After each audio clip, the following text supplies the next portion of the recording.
Hello, a very warm welcome to session 2 of chapter 6 of class 9 science and CERT textbook. Let me share the screen.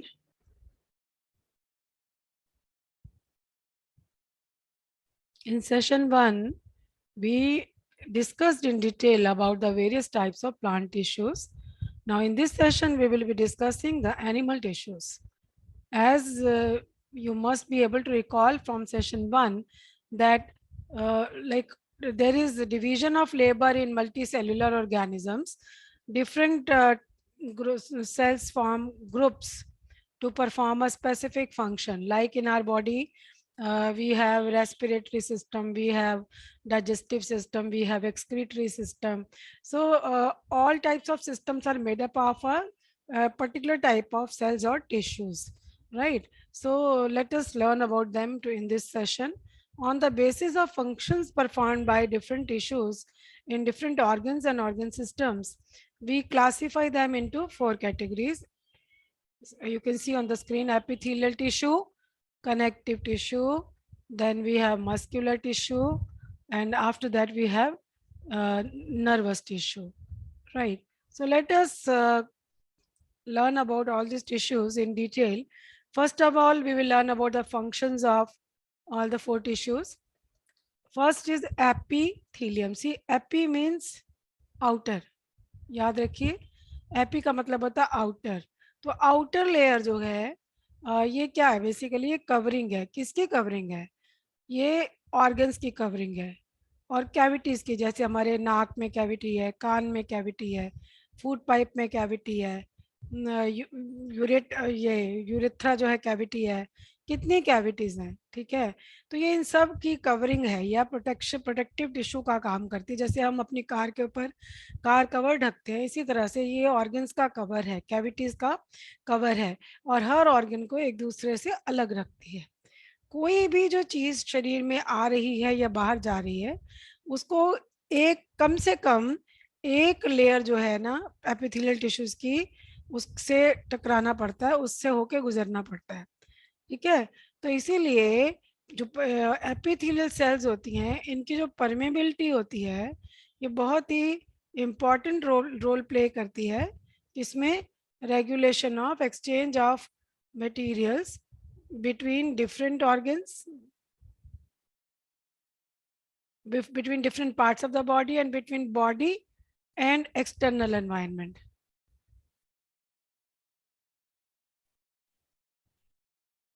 ठीक है?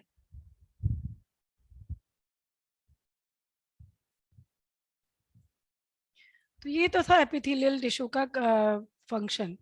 Connective, जैसा कि नाम से clear है, ये कनेक्टिव टिश्यूज में बेसिकली ये शरीर के हर हिस्से को एक दूसरे सभी पार्ट्स को डिफरेंट वे में जोड़ता है. जैसे कि ब्लड, बोन, कार्टिलेज, लिगामेंट, है ना? कोई बोन को बोन से जोड़ रहा है, कोई बोन को मसल से जोड़ रहा है.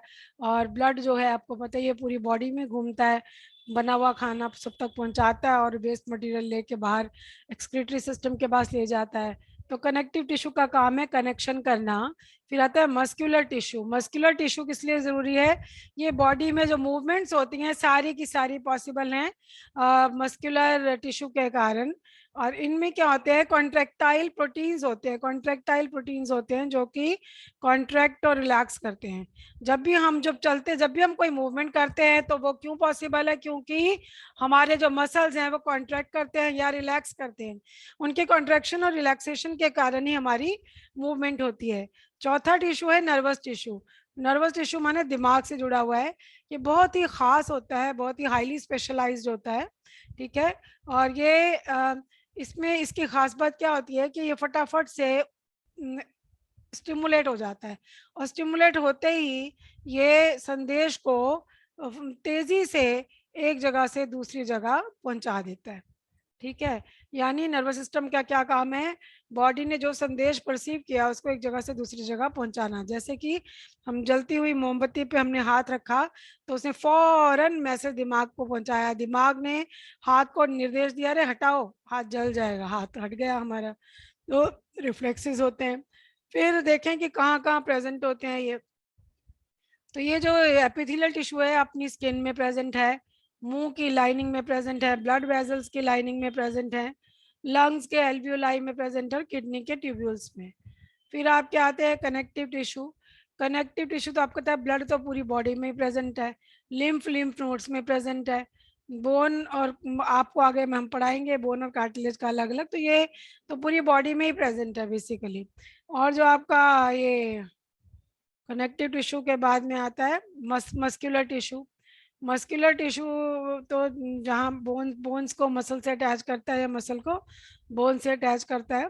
और ये जो अपना नर्व सेल्स हैं ये ब्रेन में, स्पाइनल कॉर्ड में और नर्व्स में प्रेजेंट होती हैं। आप इनकी खास बातें देखें। देखिए एपिथेलियल सेल्स के जो होती हैं वो टाइटली पैक्ड होती हैं, इनके बीच में बिल्कुल जगह नहीं होती।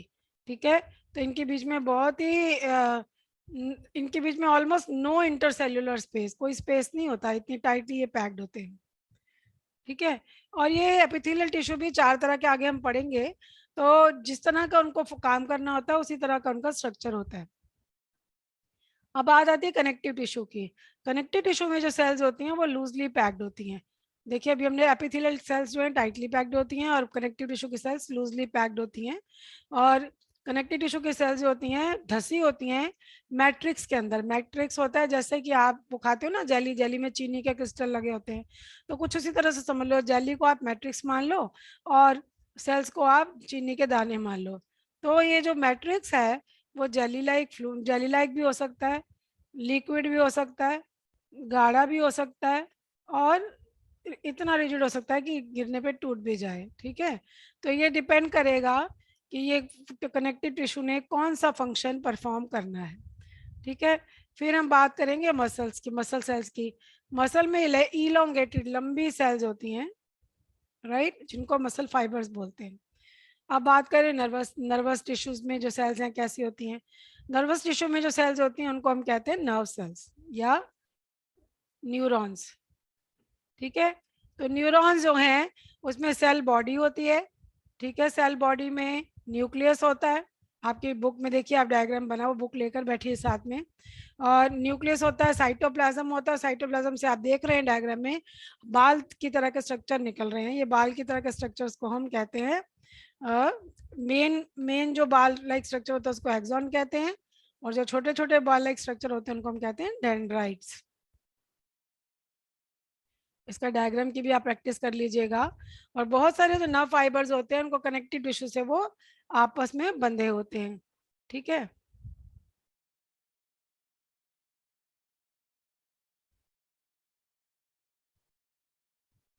अब हम बात करेंगे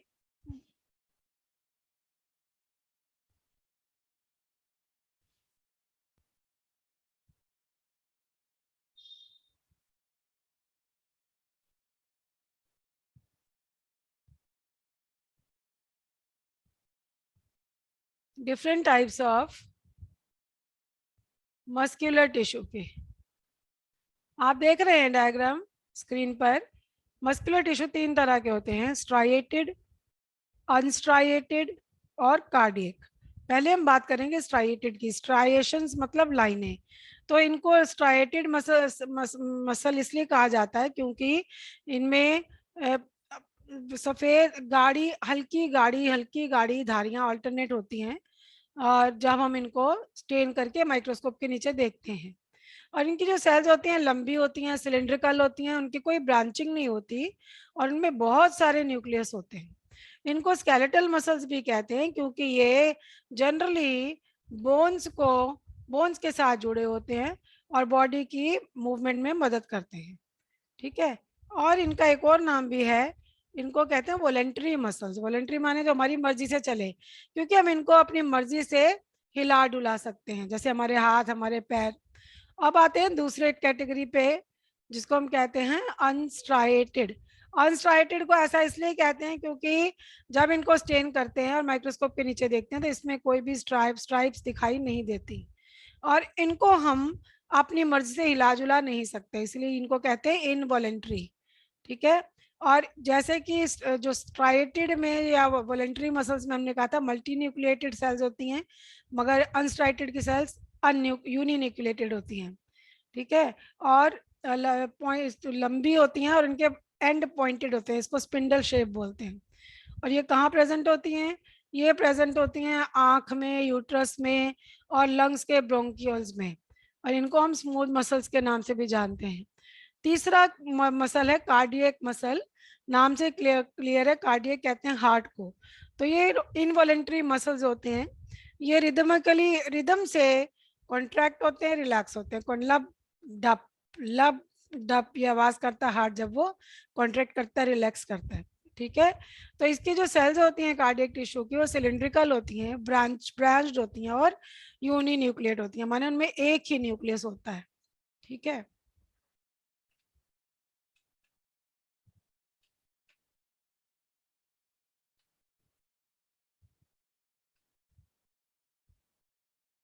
अब हम बात करेंगे कनेक्टिव टिश्यूज की। कनेक्टिव टिश्यू के टाइप्स आप देख रहे हैं सामने डायग्राम में, blood, bone, cartilage, ligament, tendon. पहले बात करेंगे ब्लड की। ब्लड तो हम सब जानते हैं, खून जो हमारी बॉडी में दौड़ता है। इसका मैट्रिक्स कैसा होता है? फ्लूइड होता है, लिक्विड होता है, उसको हम क्या कहते हैं? प्लाज्मा कहते हैं। ठीक है,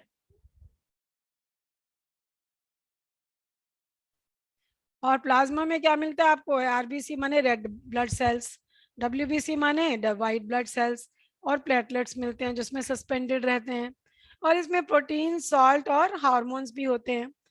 ठीक है, और ब्लड जो क्या करता है? ब्लड हम सब जानते हैं, ब्लड क्या करता है? बहता है हमारे शरीर में वेसल्स के अंदर, और क्या ट्रांसपोर्ट करता है? ऑक्सीजन जो हम फेफड़ों से, ये नाक से लेते हैं, फेफड़ों में जाती है, तो शुद्ध खून में ऑक्सीजन खून जो है ऑक्सीजन को लेके सारी बॉडी में दौड़ता है, और जो खाना हमने खाया उसको पचाता है, उसका मेटाबॉलिज्म करता है। तो जो मेटाबॉलिज्म का यानी ऑक्सीजन को भी कैरी करता है ब्लड, और फिर कार्बन डाइऑक्साइड जो बनती है उसको उठा के बाहर निकालने के लिए फिर से फेफड़ों तक पहुंचाने का बंदोबस्त करता है। तो ये हार्मोन्स को, वेस्ट मटेरियल्स को, डाइजेस्टेड फूड को डिफरेंट बॉडी पार्ट से यहाँ वहाँ ले जाने का काम करता है। फिर बात करते हैं बोन की। बोन तो हड्डी को बोलते हैं। हमें पता है हड्डियां ना हो तो हमारी कोई शेप ही ना हो, जैसे अमीबा में कोई हड्डी नहीं होती, वो कैसा ढुलमुल ढुलमुल प्राणी होता है, कभी भी शेप बदल लेता है। लेकिन हमारी बॉडी की शेप एक, सबके फेस का एक डिफरेंट शेप होता है, हम जानते हैं वो because of the shape of the bones होता है। तो बोन का पहला काम क्या होता है? ये हमारे जैसे हम फोटो का फ्रेम होता है, वैसे ही हड्डियां हमारे शरीर का फ्रेमवर्क होती हैं, जो हमारे मेन बॉडी ऑर्गन्स को सपोर्ट करती हैं और मसल्स के लिए अटैचमेंट की जगह देती है। ठीक है, और इसके साथ में ये बोन्स जो होती हैं स्ट्रांग होती हैं और फ्लेक्सिबल होती हैं, और इनकी जो सेल्स होती हैं वो हार्ड मैट्रिक्स में जड़ी होती हैं। मैट्रिक्स किस चीज का बना होता है? कैल्शियम और फास्फोरस का। कहते हैं ना कैल्शियम कम हो जाएगा दूध पियो, तो क्योंकि बोन्स का जो मैट्रिक्स है कैल्शियम और फास्फोरस का बना होता है। फिर आता है कार्टिलेज। कार्टिलेज जो होता है, इनमें ये सेल्स जो होती हैं इनके अंदर आप बीच में बहुत जगह होती है। मैट्रिक्स इनका सॉलिड होता है जो प्रोटीन और शुगर से बना। बोन का मैट्रिक्स किससे बना होता है? कैल्शियम और फास्फोरस से। और कार्टिलेज का मैट्रिक्स किससे बना है? प्रोटीन और शुगर से। इसका क्या काम होता है? जब बोन्स, दो बोन्स आपस में जुड़ती हैं, जब ज्वाइंट आता है कोई, तो वहां पर ये एक तरह से वो तो नहीं तो हमें चुभते अपने ही जो जोड़ चुभते, वहां पर समझ लीजिए जैसे प्रेशर कुकर में रबड़ होती है ना, ठीक इसी तरह से हड्डियों के जॉइंट के ऊपर चढ़ाई हुई भगवान की तरफ से रबड़ है। It smoothens bone surfaces at joints. और ये कहाँ का प्रेजेंट है? आपके नाक में। देखो नाक को मैं ऐसे से कर सकती हूँ, कान को खींच सकती हूँ, राइट। और लैरिंग्स, हमारा हम बोलते हैं तो हमारा वॉइस बॉक्स में कंपन होता है, वो ऐसे ऐसे हिल सकता है। अगर वो उसमें कार्टिलेज है इसीलिए हिल सकता है, हड्डी होती तो हिल नहीं सकता था, आवाज नहीं निकलती थी। फिर अब हम बात करेंगे लिगामेंट की। लिगामेंट क्या करता है? दो हड्डियों को आपस में जोड़ता है, बहुत ही इलास्टिक होता है, बहुत ही लचीला होता है और बहुत ही मजबूत होता है। इसमें मैट्रिक्स बिल्कुल नाव के बराबर होता है। आखिरी कनेक्टिव टिश्यू है टेंडन। टेंडन जो क्या करता है? मसल को बोन से जोड़ता है। लिगामेंट जोड़ता है हड्डी को हड्डी से, टेंडन जोड़ता है मसल को बोन से। और कार्टिलेज क्या करता है? प्रेशर कुकर में जैसे रबड़ होती है वैसे ही जॉइंट के ऊपर भगवान की तरफ से चढ़ाई हुई रबड़ है। टेंडन फाइब्रस टिश्यू होता है और बहुत ही मजबूत होता है, लेकिन इसकी फ्लेक्सिबिलिटी थोड़ी कम होती है। लिगामेंट तो बहुत फ्लेक्सिबल है हमने कहा, कार्टिलेज भी फ्लेक्सिबल है, बट टेंडन की फ्लेक्सिबिलिटी लिमिटेड है। ठीक है, फिर हम बात करेंगे different types of epithelial sales की। एपिथेलियल सेल्स में क्या होता है? चाहे इसमें आपकी जो है, चार तरह की एपिथेलियल सेल्स हैं। सबसे पहली है स्क्वामस। ठीक है,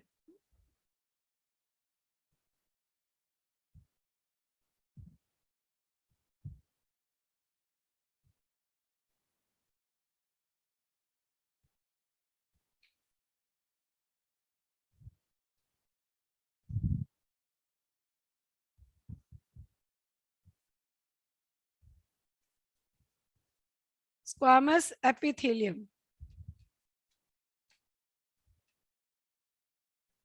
देखिए जो स्क्वामस एपिथेलियम है ना, इसके बारे में बात करिए, स्क्वामा शब्द से बना है। स्क्वामा का मतलब है स्केल ऑफ स्किन।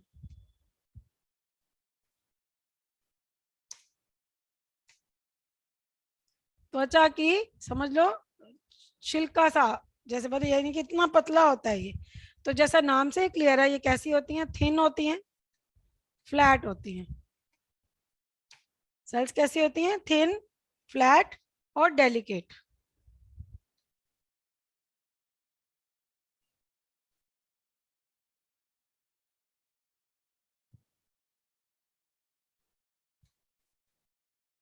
एक मिनट, बैटरी जाने वाली है।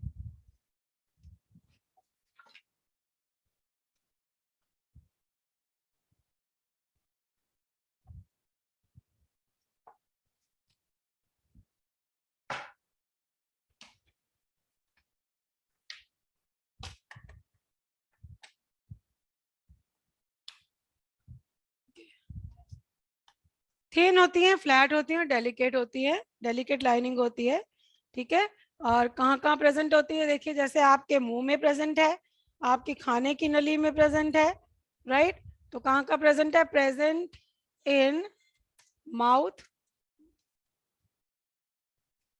ईसोफेगस, जिसको हम फूड पाइप्स के नाम से भी जानते हैं। ठीक है। और बेसिकली जो स्किन होती है, और स्किन भी जो हमारी, ईसोफेगस तो है ही है, ऊपर ही चले वापस। स्किन भी जो है स्क्वामस एपिथेलियम की ही बनी होती है, पॉइंट देखिए। और ये जो स्किन होती है, स्किन बेसिकली, स्किन में हाँ थोड़ी लेयर ज्यादा होती हैं, राइट। तो स्किन में तो हमने वैसे कहा कि ये एक ही सिंगल लेयर में प्रेजेंट होती है, लेकिन स्किन में मल्टी लेयर्स होती हैं। क्यों? क्योंकि स्किन जो का काम ही यही होता है कि नीचे वियर एंड टियर को बचाना। हमारी स्किन जो है to avoid wear and tear, ठीक है, वियर एंड टियर, राइट। इसीलिए स्किन में ये मल्टी लेयर्स में होती है, राइट। और क्योंकि अब ये अब मल्टी लेयर्स में होती है तो इसका नाम भी बदल जाता है, and is called stratified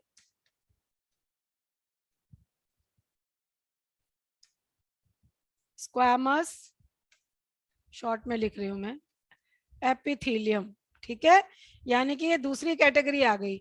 squamous epithelium हो गया, फिर हो गया हमारा स्ट्रेटिफाइड स्क्वामस एपिथेलियम। यहाँ मैं लिख देती हूँ, स्ट्रेटिफाइड स्क्वामस एपिथेलियम। ठीक है। तो ऐसा स्ट्रेटिफाइड जो है स्क्वामस एपिथेलियम का हमने बताया कि स्किन में मल्टी लेयर्स में होती है ताकि वेयर एंड टियर ना हो, इसीलिए उसको स्ट्रेटिफाइड स्क्वामस एपिथेलियम कहते हैं। अब इसके आगे हमारे पास आता है कॉल्यूमिनार।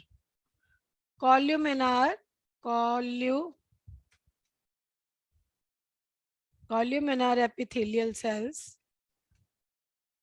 जैसा कि नाम से कॉलम, हम एक टेबल बनाते हैं, वो कहते हैं ना कितने कॉलम माने जो वर्टिकल होती है लाइनें, रो होती हैं जो हॉरिजॉन्टल होती हैं।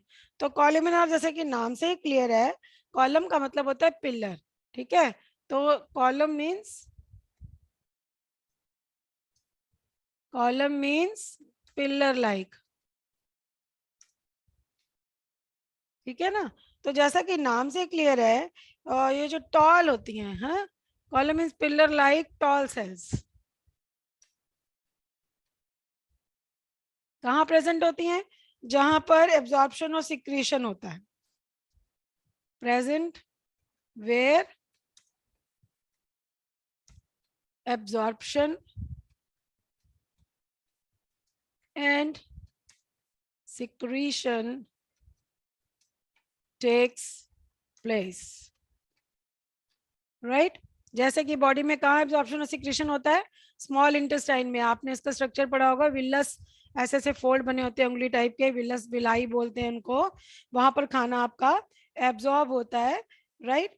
तो और अब जो इसके बाद हम दूसरी बात कर रहे हैं, ciliated columnar, ciliated columnar epithelium. अब सीलिएटेड कॉल्यूमिनर एपिथेलियम जैसा कि नाम से क्लियर है, क्या होता है इसके पास, हैव हेयर लाइक स्ट्रक्चर्स, बालों जैसे स्ट्रक्चर होते हैं जिनको हम क्या कहते हैं, सीलिया।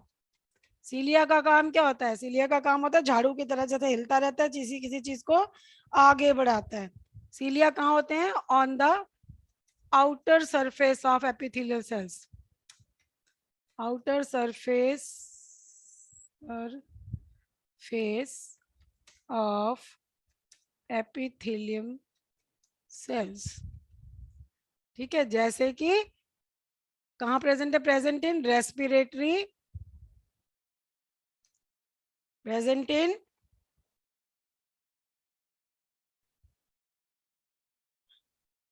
Respiratory tract.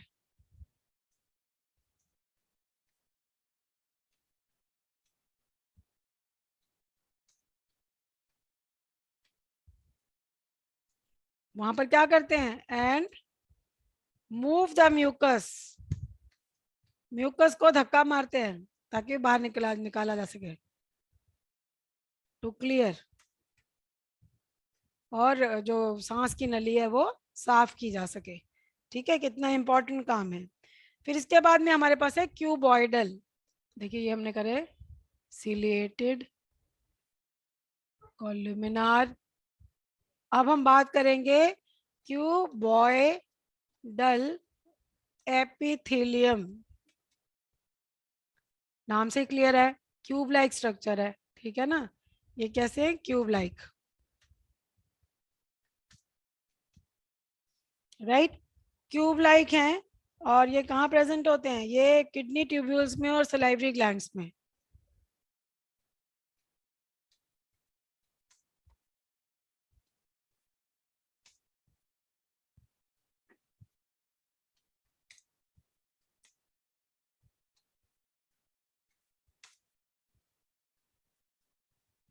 ठीक है,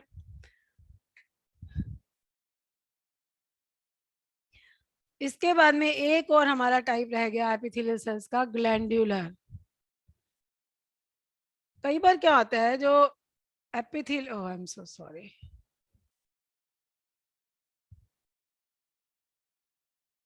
ग्लैंड्यूलर, ग्लैंड्यूलर, ग्लैंड्यूलर क्या एपिथेलियम है, राइट। क्या होता है कि जो आउटर सरफेस होता है ना, सॉरी, जो एपिथेलियल टिश्यू का कोई एक जो पोर्शन होता है वो अंदर की तरफ वो फोल्ड हो जाता है, ठीक है, folding of epithelial tissue inward to form a gland, ठीक है, ग्लैंड बना देता है, राइट। तो जो इससे ये जो और तो मल्टी सेलुलर ग्लैंड बन जाती है, और उसको हम कहते हैं ग्लैंड्यूलर टिश्यू। तो अभी हमने डिस्कस किए different types of epithelial tissue, different types of muscular tissue, different types of connective tissue. Then we talked about nervous tissue also. And last में एक बात और बताना चाहूंगी, मसल्स और नर्व टिश्यू मिलकर हमारे शरीर को डिफरेंट परिस्थितियों में रिएक्ट करवाते हैं। ये बेसिक चीज है। कोई भी एनिमल को जब कोई स्टिमुलेट किया जाता है, जैसे मान लो उसके पास पीछे आग की उसको सेक लगेगा, तो वो ये स्टिमुलस है, वो हट जाएगा यूं डर के, उसको ऐसे डराया जाएगा तो उसकी पलकें झपक जाएंगी। पलकें झपकना क्या है, ये स्टिमुलस के लिए रिस्पॉन्स है। हर एनिमल जो है, कोई भी स्टिमुलस उसको दिया जाएगा तो उसको तेजी से रेस्पॉन्ड करेगा। ये जो सिग्नल है, ये नर्व फाइबर के ऊपर से होता हुआ ये मसल के पास पहुंचता है, अरे भाई आग जल रही है, हाथ को हटा, तो मसल क्विकली हाथ को हटा लेगा, ठीक है। तो इसे जो ये हमारे मसल्स जो हैं नर्व इम्पल्स के कारण ही मूव करते हैं, चाहे वॉलेंट्री चाहे involuntary, right? So with that, we come to an end of the session number 2 of chapter 6, and also we come to an end of chapter 2. It was a small chapter. I'm sure you are very well aware of the various types of animal tissues and plant tissues by now, right? And till we meet in the next session, all the best.